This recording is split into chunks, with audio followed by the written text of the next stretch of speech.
this is my first tour with Miles.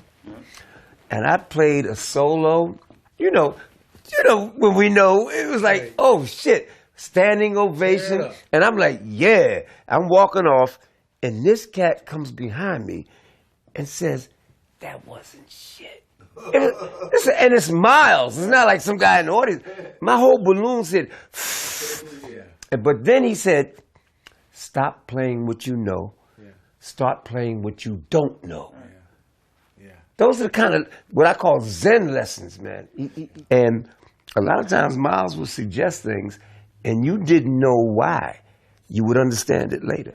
Like one time we were doing a session, and I came in, and he wrote on the music time 7/4, and then he did it in red.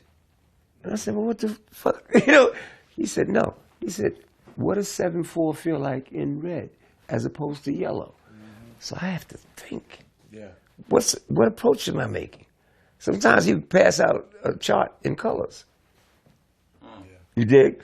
But listen to stuff that you would not ordinarily listen to. And Stravinsky, I kind of just fell in love with that. But I hadn't listened to Stravinsky until I got with Miles. There was this thing, what you call the thematic fibers, that actually goes directly from the Babanzelli and Buti and Baka and Aka, so-called pygmies.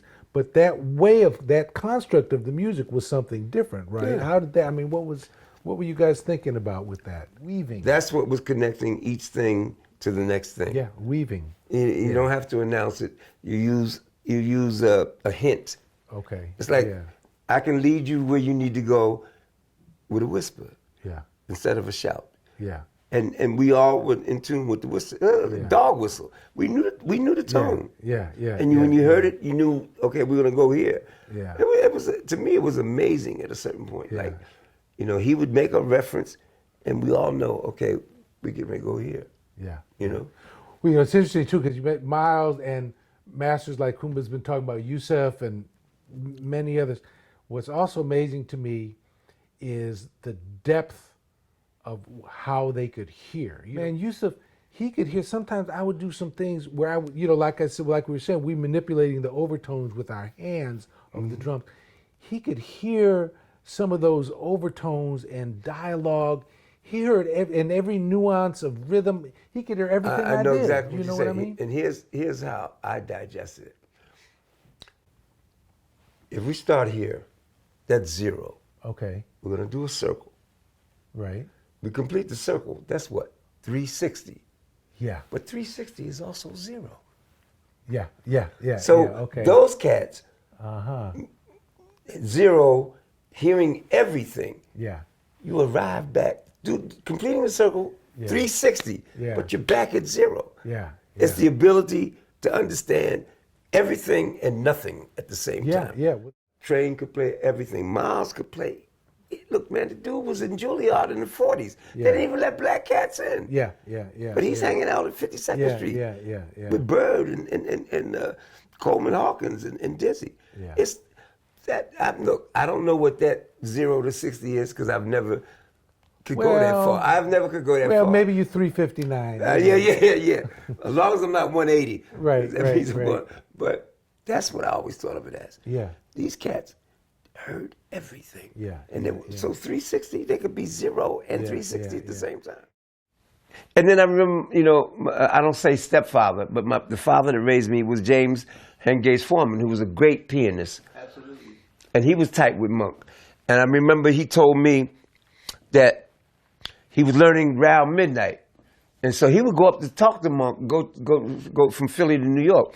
And at that time, Monk had the piano in the kitchen. The piano's in the kitchen. With clothes on top of it. Yeah, stuff all so he goes and so my dad plays the changes, and Monk said, get off. And my father said, Monk sat down, said, these are the changes, the real changes. And he said it just opened his world. It just, to hear the original cat sit there, and he said, the guy has a piano in the kitchen, frying fish and shit all right.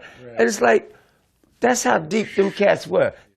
I always say I thank God for, and that's interesting because I'm an atheist, but I thank God for YouTube.